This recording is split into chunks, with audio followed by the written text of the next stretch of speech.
We are the salt and light, but the light is lit. Come and catch a wave, open phone, press play. We'll help you feel good about yourself. Let us take the weight off your shoulders for a day. A little laughter, man, it's good for your health. Yeah, baby, we the salt, and we lit. We talk about it all, we do it here every Saturday. Yeah, and Kristen, yeah, we talk about it. Let's talk about it all. Yeah, let's talk about it.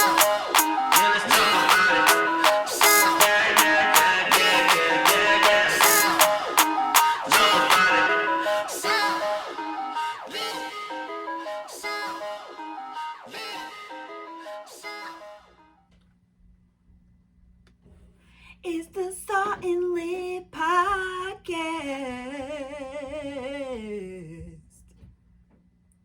It's the I don't feel like doing y'all like that. What's up, y'all? We are back for episode 3. My name is Yelly. I am here with my big Chris, and together reserving authenticity, bringing flavor, and igniting light throughout the world.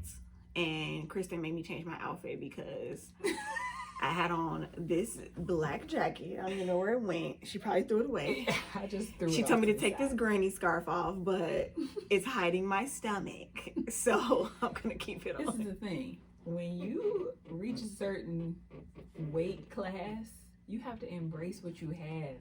It looks worse to try to cover it up. You better embrace that tiny little stomach. Tiny.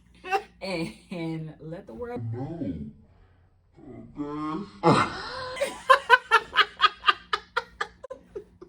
Okay, I still gotta get married. Okay, so you already married and got kids. So anyway, what's going on, y'all? We are back. Welcome back. Welcome back. Welcome back. I just have to tell the people the truth. This has been a trying little time. Yelly took a Zyrtec like a fool when she know we got to record on Sundays. Listen, I could not sleep last night. And she's a cranky little heifer right now. I could not sleep last night. I was rolling and tossing around. And then I felt like I couldn't breathe. So then I was like, okay, I need to figure something else. So I got up, I made some tea, took a Zyrtec, okay, let's do this. I went in. Sometimes when I can't sleep, I gotta get out the bed and go lay on the couch for a minute and watch Grey's Anatomy. What? That's why you can't sleep. You need to sit there and breathe in and out. Okay, well, I took a Zyrtec and it didn't kick in until about 7:30 this morning. And well, a 24-hour medicine is gonna take a little while to kick in. Girl, well, I'm better now. I don't have an attitude no more.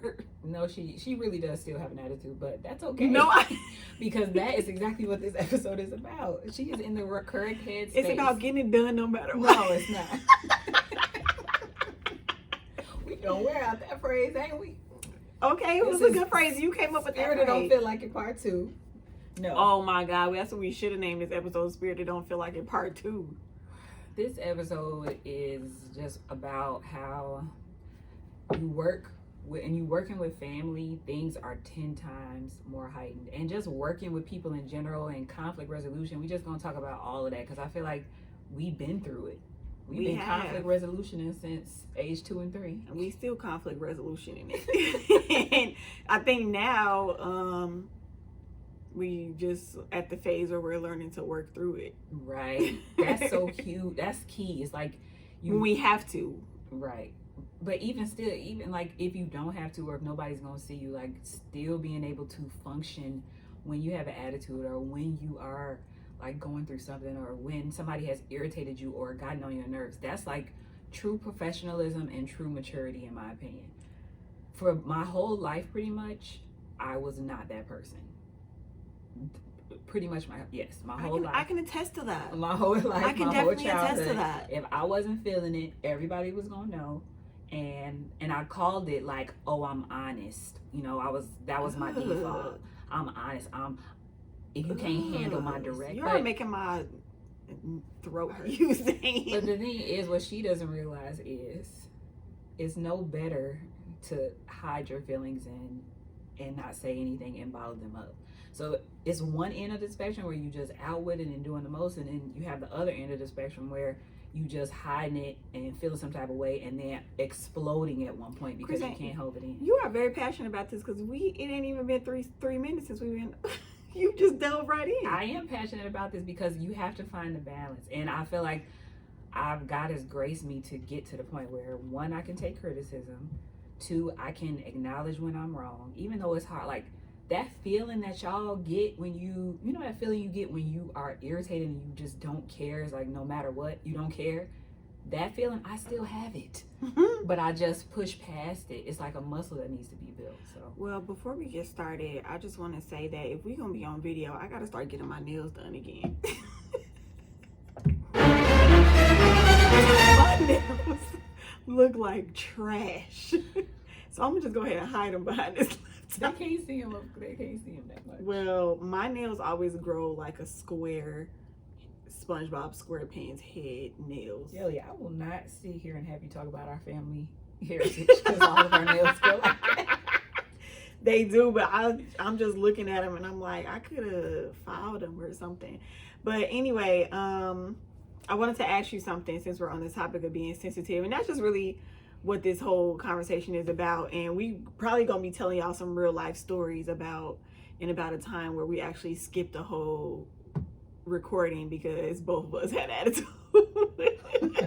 So it threw our podcast recording schedule off. We was like, I'm not feeling it today. Yeah, I was gonna get an episode at the top of the year. But real quick, I wanted to ask you, so remember last season, I don't even remember which episode it was, you were talking about how like your levels of sensitivity have like heightened. Mm-hmm. So my first question is, do you feel like it's changed or evolved since then, or are you still going through that process, or what is your, I feel like that's a word that's been thrown around more than not. Yeah. Well, I think that's a really good question. I think because I have, like, when you grow up as the oldest child, even though I have an older brother, in the house, I was the oldest child. I feel like I was extremely protective. Y'all had more going on. I didn't take the time to acknowledge how I felt. Like, I didn't take the time to, even though I was extremely sensitive, I oftentimes felt my problems weren't big enough, didn't matter. And that goes like across the board, like even in friendships and, you know, just anybody I came in contact with, I felt like I was fine. Like this problem is not that big of a deal. I'm all right. And then of course, a major thing happened and rocked my world, which is obviously TJ. And I feel like just one of the reasons God allowed me to experience that was because there was no way for me to mask that type of emotion. And real quick for all the new listeners, TJ is Kristen's first child who was stillborn. He was 9 months. She was 9 months pregnant and she gave a stillbirth to him. So for anybody who didn't go back and catch up, just wanted to let you know who TJ was. Thank you. I'll be forgetting we got new listeners. What up, new listeners? But yeah, so after that huge thing, I got, I guess, in touch with my emotions in a different way. But it was good because I also began to care about other people's emotions. I felt like because I could bottle up, like you tripping, like just deal with it, like that type of attitude. Because I had that attitude, I thought everybody else was that way. Mm. And once God ripped that off of me, I was able to see like, no, take an extra second to think about how what you're saying might make them feel. Even if it's the truth, even if they need to hear it, take an extra second to say, especially if you love the person, to say, let me think about this. God, are they in a place to receive this right now? Am I okay to bring this up? And not just shooting off at the mouth. I feel like it's a blessing and a curse. Like it's good to be bold and to be able to identify truths in yourself and other people, but it's not cute to just feel like you can say and tear people down. You don't feel like you're tearing them down, but you are. And so yeah, I think sensitivity, it all came rushing in. And I think it's a good thing. I don't think it's a bad thing. I think it's how you work through it. Girl, you know, you're gonna have to interrupt because I okay, well, I do have another question for you. Do you feel like people have the right to tell you when you're being sensitive? Not just you, I'm just saying like in general. Like, Yeah. do you feel like... I feel like people got the right to do whatever, but I do think that I don't think it's a crime to be sensitive. Like, if sensitive is the state that you're in, that's your nature right now, you don't have to be ashamed of that. I just feel like when people being too sensitive, it's like almost like they got what am I trying to say, senses up, Yeah. and they defenses up all the time. So like when something is being said that's kind of just like, normal, or you just playing, it can come off as like, no, you wasn't just playing. So that actually just kind of leads me back to like the situation on Christmas. So well, I want to tell the story from both perspectives. This is actually our first time talking about it. Me and Kristen got into it a little bit on Christmas. And I'll kind of, so from my perspective, I spent the night in my mom's house on Christmas, and we were getting ready to watch a movie, but it was just a lot of things that was just like stopping us from watching the movie, and I was just really excited about it. Now, like, I be a little hype, y'all, around my family. Like, sometimes I just be like, okay, y'all, let's go, like, let's do it, like, let's watch a movie. So we ended up having a family call. Now my mama wanted to work out, so I wasn't annoyed that it was taking so long. I was just saying it I was saying it like all day long, like, come on, y'all, let's sit down and do this, because I gotta go later on. Not irritated, none of that. And so anyway, we had the family call, and then my mom ended up calling Kristen to tell her something. I don't even remember what it was, but Irrelevant. Then it was something that was irrelevant. And then I was walking past, and I was like, okay, we're trying to watch a movie, bye, or something like that. And then that was it. And then 2 seconds later, mommy said that you hung up on her, or you said I wasn't even talking to you, or something like that. And I'm like, oh, okay. And then and then you text me and you called me an a-hole. Yes, I did. And I was like, I stand by that. And I was like, what? I was like, and it was other stuff said too, but that basically let me know that she was really upset by what I said. And I was like, what? I was like, I wasn't even serious. I was just playing. I wasn't even really directing it to you. It was just like, what? Why is this coming out of left field? And it hurt my feelings. And that's kind of just like goes into more to what we was going to talk about. Like, it hurt my feelings, not just because of that, but because of like previous things that I've went through just with my sisters in general. With just me always feeling like the middle child. I'm always the one that's being attacked for no reason. Bullied and that's a sensitivity for you. Right. And so tell the story from your perspective. So from my perspective, I'm real sensitive around the holidays, and I was talking to Terrence about this, and I kind of mentioned this briefly last time. When you are so close with your family, like, y'all are a little unit, and me, my mom, and my sisters, and my daddy are a unit. And so when you have your own family and you have to like start traditions with them, sometimes you feel a little bit left out. And so I was going through that whole thing, which I go through it every year. It gets better and better every year. But for the first time, like in a long time, Tara was like, man, let's go to your mom's. Let's see what they're doing.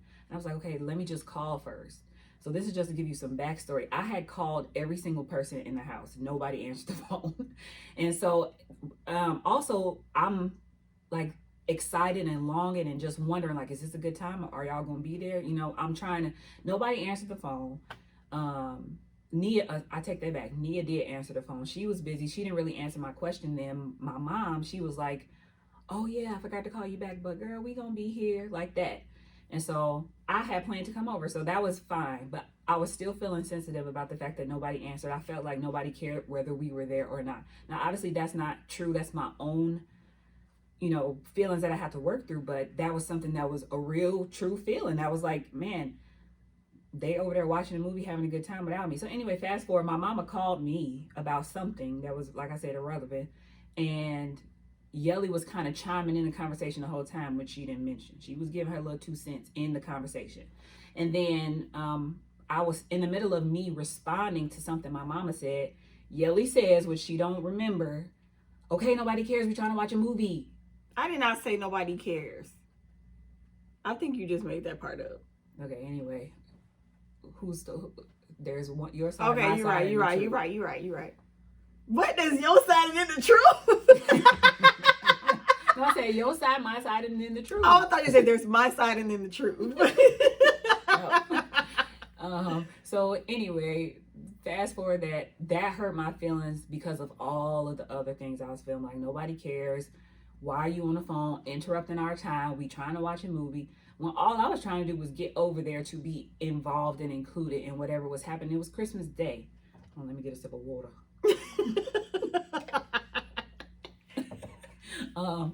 And so, of course, I said, nobody was talking to you. Mommy called me. Like, I'm not interrupting y'all. She called me. We was on our way over. And so then I just decided that we weren't coming over. And I did text Yelly calling her a-hole. I think I said, nobody was talking to you. Mind your business. You a-hole. And then Yelly responded in a way, stop being so sensitive.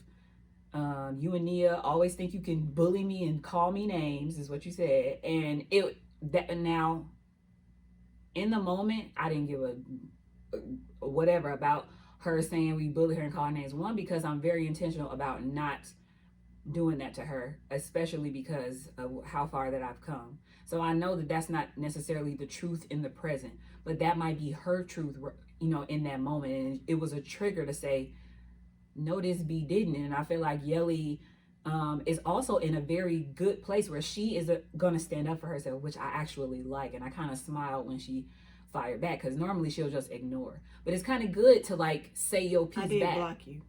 Huh? I did block you before you got your response. So I don't know what you said if you responded. I didn't respond. Oh. But she don't want to hear what I got to say back. But that's okay. I do that all the time to Terrence.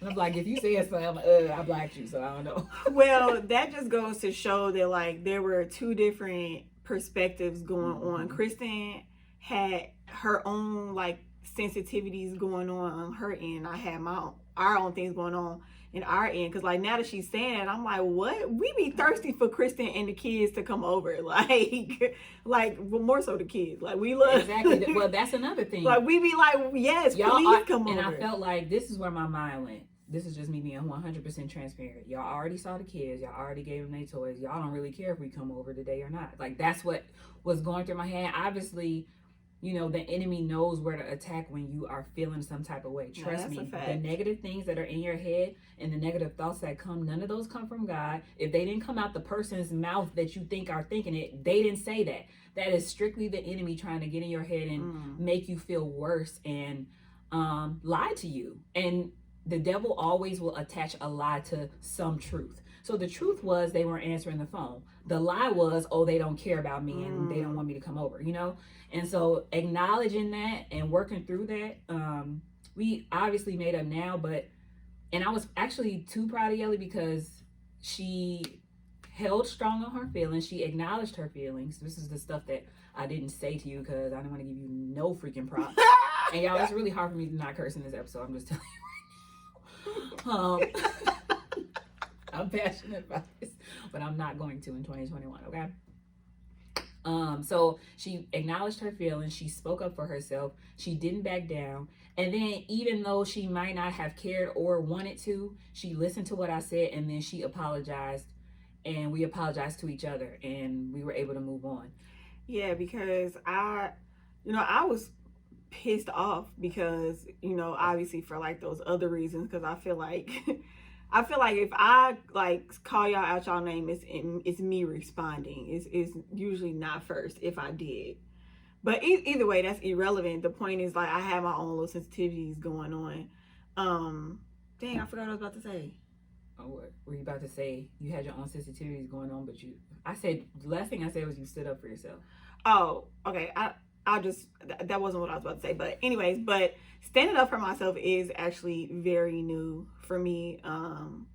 Usually I have, like, a mean ignore spirit. Like, I will ignore anybody. Like, and I will ignore them for days. Like, I don't care. And I'm learning not to do that. Like, it used to drive my crazy part is, like, I know, like, my mom is a responder. So, like, when I lived with her and we would, like, be into it a little bit, First of all, I never get into it with my mama. Let me just say that. Ain't no into it with her. Ain't no into it with her. Let me just have an attitude, let me just say that, right? I have my little attitude, and so I would like shut down. That's really what it is, and I would do that for days at a time. And so we didn't really shut down necessarily. Oh, I was gonna say, I remember now. Good. I was gonna say that even though I was pissed off and I didn't feel like I did anything wrong, I still wanted to apologize, because regardless, I had to recognize that you were obviously feeling some type of way, regardless of if I was wrong or right. And that's really what you have to do in any relationship. So true. Acknowledge what the other person is feeling. And then if there's other stuff to work out, y'all can work it out. Like whether it was wrong or right, y'all work that out at a different time. But in order to move forward, you have to humble yourself and just apologize and say, I didn't understand what you were going through at the time, and I apologize. And so I was proud of both of us for how we handled that. But I do want to say that we went an entire week. Christmas was on what, like a Friday? Mm-hmm. Christmas was on a Friday. We recorded on Sundays. So we were recording, I think, the following week, right? Mm-hmm. Yeah. However it went, we canceled the recording on that Sunday because I just was not. I didn't feel a shift in my mood. I don't even think we had talked yet or whatever. But now I am the type of person that can grin and bear it. Like, I don't know if that's just like my daddy talked about this on the last episode. Like, you just say what you feel and then you can literally move on. Me and Terrence go through that a lot because he's a words person. I'm not. You can say what you feel. I'm not going to hold on to it for that long. And I think it might have to do with just, confidence levels, certain people's insecurities.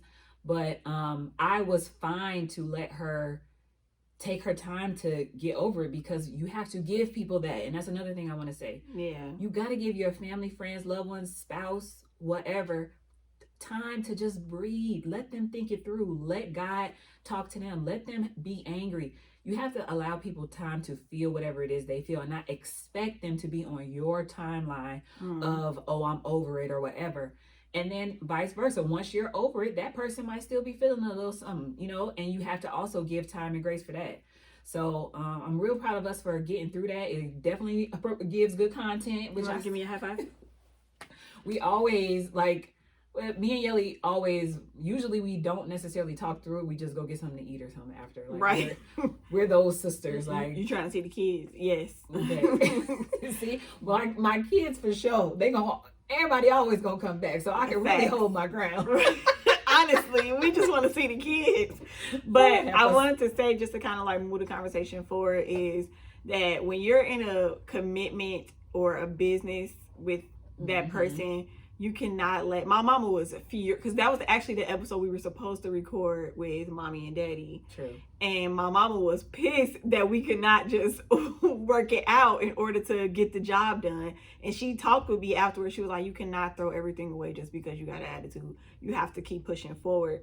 And me and Kristen and Nia, we've been working together for the past 10 years. So, true, business wise.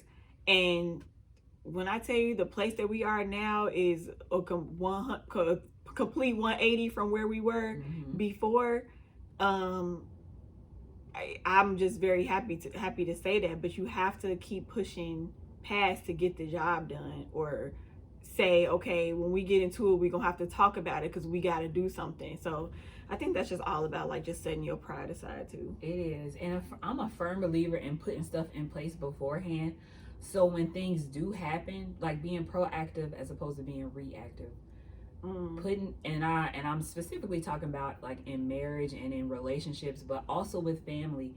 If you have a relationship with somebody, y'all should talk about what your conflict styles are, how you handle certain situations, what type of responses do you give, and how will y'all work it out when y'all have a disagreement.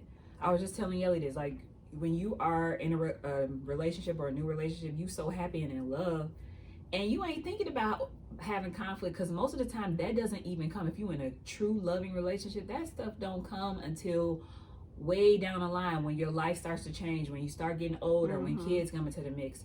And so figuring out how and deciding together and agreeing and like shaking on it, hugging on it, kissing on it, and saying, this is how we are going to resolve conflict. And I can only say that so confidently after me and Terrence arguments have been so grand.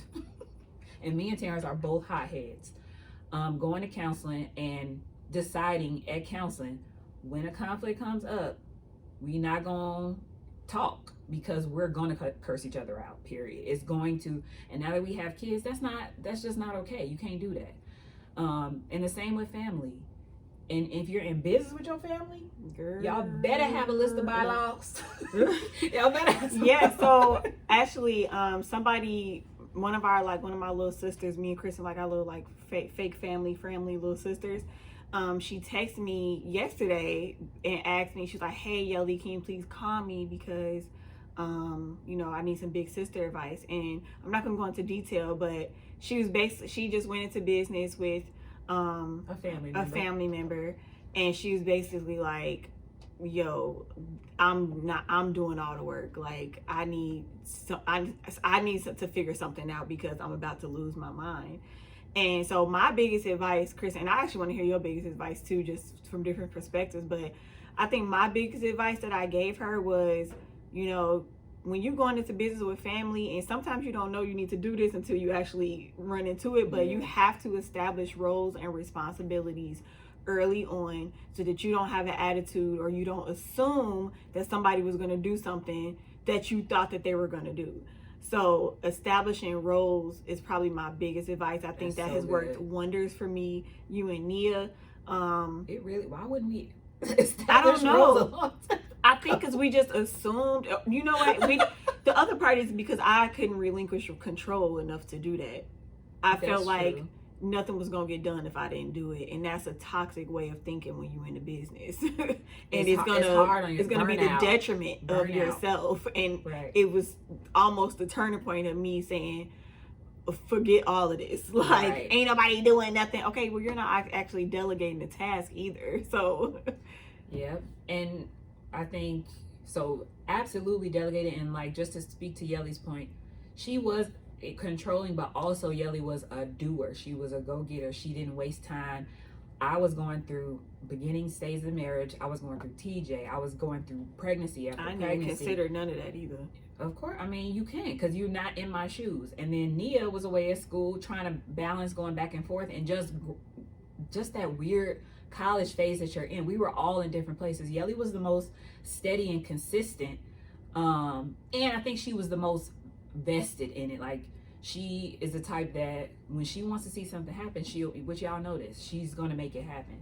And so because we didn't establish roles, because everybody had their own situation going on, poor Yelly was like pretty much doing everything. And we were there, but when I say doing everything, I mean like administrative work, responding to parents, creating the flyers, doing, and it wasn't until, I think me and Yelly had a talk, and I was like, Yelly, for me and Nia specifically, and just for me in the season I'm in, you're going to have to give me specific things and tasks that you want to get done. Now that could be annoying, but that was just her role as the president, and she did get her title as president. We delegated Yelly director, president. Now I'm co-director, and was like overseer a little bit, but she was the one who kind of had the final say when it came to stuff because she was putting in the most work. And you also, as business partners, have to be willing to accept that you can't be the boss if you cannot handle the workload that comes with it. Yeah. So, and my advice to her would be just exactly what she did. Reach out to somebody who's been there. Don't just be irritated and keep it going for years, and then you build up resentment and irritation, and then something beautiful is just canceled. That is all very true.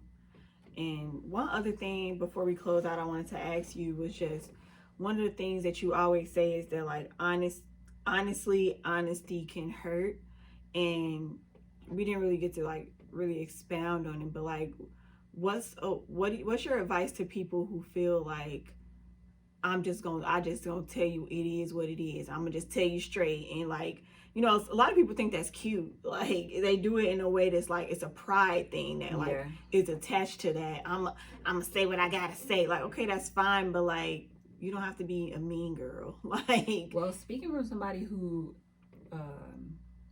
was like that a little bit. I wouldn't call myself a mean girl because I was nice to everybody, but sometimes the things that would come out of my mouth, people would look at me so shocked, and I wouldn't have any awareness of the fact that what I was saying was taboo or could be hurtful, because I am just naturally a very honest person, whether that be asking you an honest question or just stating something that everybody's thinking but they don't necessarily want to say. So for me personally, I didn't have any awareness of me doing that. I was just, I don't know. And it wasn't until like, I think Marcy was the first person to tell me, like, she's like, you can't just talk to people like that. And she'd be like, well, why did you say that? And I'd be like, what? But it took somebody to say something. And I think there's balance in everything. You don't necessarily have to be just, Yelly was on one total end of the spectrum and I was on the other. But I feel like together as we're growing as adults, we are both finding balance on how to communicate. So just be aware of yourself. And if you're ever unsure, if you're that person, take 2 seconds to think about whatever I'm about to say, how will it make the person who's listening feel? Yeah. Period. So. Period. I hope that wasn't another song you was trying to get me to know. No, I wasn't. No, it wasn't. Yeah, so I think that's really all that we have. Well, what's your advice? I want to hear your advice. I said my advice. Oh, about the honesty? Yes. Oh, I guess I didn't say my advice. And where are you now with that? Like, where do you feel? I think it's just check your motives. Check your, are you trying to win the conversation? Are you trying to one up? Are you trying to just always be right? Are you like, what is your goal at the end of that? Like, is it benefiting the other person by you giving them that advice? And are you going to help them? Are you going to walk them through with whatever advice that you're going to give them? Do you have a relationship right. with them? Oh, girl, that's really the biggest one. Do you even have a relationship with that person? That is, listen, that is my biggest thing. Like, that kind of just reminds me, and this is a little off topic, but it kind of reminds me when, like, one of our family members was going through something really traumatic a couple years ago, and a lot of the family members found out, like, in a crazy type of way. And I found out that, like, everybody, all our uncles and aunties and whoever was reaching out to this family member. And I'm like, why are y'all reaching out to them when you don't even have a relationship with them? Do you really think, if you don't have a relationship with them, do you think they're going to be receptive to what you have to say? Right. Like, are you kidding me? Like, that, I'm so big on that. And I've been big on that since I was younger. Like, don't try to talk to me if we don't have a relationship. And I think that used to blow me when I was younger. Like, don't know, mommy was just doing the best that she could because I was a little wild child. But when mommy used to try to, like, send people to me to talk to me, it used to piss me off and make it worse. Like, I'm not about to talk to this person. Like, I don't even know them like that. Like, and it's like, if they're not talking to me while I'm good and happy and on a regular day, why, when I am down and out and going through something harsh, would I feel comfortable enough to connect with you in that way? And that is so huge. So just be mindful of when you feel like you got to say something, or parents, when you feel like you're trying to get your child to talk to so-and-so. It's been parents that have reached out to me, and random people that have reached out to me to ask me, can you talk to so-and-so? Can you talk to so-and-so? And I'm like, honestly, I'm not really comfortable with that. I was like, if it happens naturally, yeah. Or if that person reaches out to me, or if they're aware that you want me to talk to them, but I'm not finna just go randomly acting like, I don't know, they don't know this is a setup, because that would piss me off. Exactly. But that's really just my biggest advice to people and it's okay to be like an honest person, but I think when you start taking pride in that, and you like, and you start like attaching that to your identity instead of that just being like you just naturally trying to help somebody, then that's when it becomes a problem. And I can go on the whole tangent about people like that, because I know people personally like that, and it's like, that's not cute. Like, that's not cute, and I don't want to be around you. Like, not because I can't take the honesty, but because what is your motive? But anyway, I don't want to go on a rant about it, but that's really all that I think that's all we have today. I know we was kind of serious on this episode, y'all, but y'all heard us talking about something that we was just about to brush under the rug. Thank God for Salt and Lit Podcast. I mean, we didn't really brush it under the rug. No, we didn't brush it under the rug, but we didn't talk it out either. I didn't know none of that what was going on with you on Christmas. Right. I mean, how could you if we haven't talked? And that's the other thing. Don't assume people know what's going on with you. They don't know. People are just being people. But anyway, I wanted to leave us. You got a yellyism for today? No, I don't have a yellyism. I did have a yellyism, but I want to save it for one of the special guests, because my yellyism was actually based off of something that my auntie Deborah Anthony said, and I just want to wait to talk about it with her. So I actually changed my mind, so I'm not gonna say it. Okay. So y'all gotta tune into that episode that's coming up with our auntie Deborah. Well, I'm gonna leave y'all with a scripture verse then, and I actually know where it's found because I looked it up. Okay, preparation. Matthew 7:5. You hypocrite, first take the plank out of your own eye, and then you will see clearly to remove the speck from your brother's eye. Which is basically saying always look at yourself first. And I think that is what me and Yelly had to do. We had to look at ourselves, remove our emotions and sensitivities, and say, okay, what did this person mean? You know, what did they really mean? Do they really love me? You know, thinking about that. And what am I doing wrong? How can I fix me? Because you can't control other folks. So that is my scripture and my Christianism. Yo, what? Never mind. You edit that out. No, I'm keeping that because I don't know. I just. Oh, all right, y'all. Well, glad y'all tuned in this week. Thank you so much, everybody, for the support so far. Thank you so much for all the shares on social media. At this point that we're recording, our first episode has aired, and we've gotten a lot of really great feedback. I think the first episode always sets the bar. So thank y'all so much just for tuning in and listening to us. I think the biggest feedback that we get the most is that y'all feel like you're just listening in on the conversation and you just be chiming in. So one of our favorite things that people do is when they are listening to the episode and then they like texting us live while they're listening to the episode. So if you got our number, or you want to just comment your live comments on our page. Crease. Shout out to Crease. She did. Yeah, she did do that, and it was the best. So, like, we want to know, like, listen, y'all, y'all feedback is not something that we take lightly. Like, we love it, and we are, like, tuned into our phones all day when the episode airs, just listening to different people's feedback and comments and blah, blah, blah. So, not live tweet, but live comment on our pages. On any picture, just live comment. But yeah, so I love you all so much. We love y'all. We appreciate the support again. Go and buy the merch on helloyelloutloud.com, and we will see y'all next week on the Salt and Lit Podcast. Have a great week, y'all. Bye. We are the Salt and Light, but the light is lit.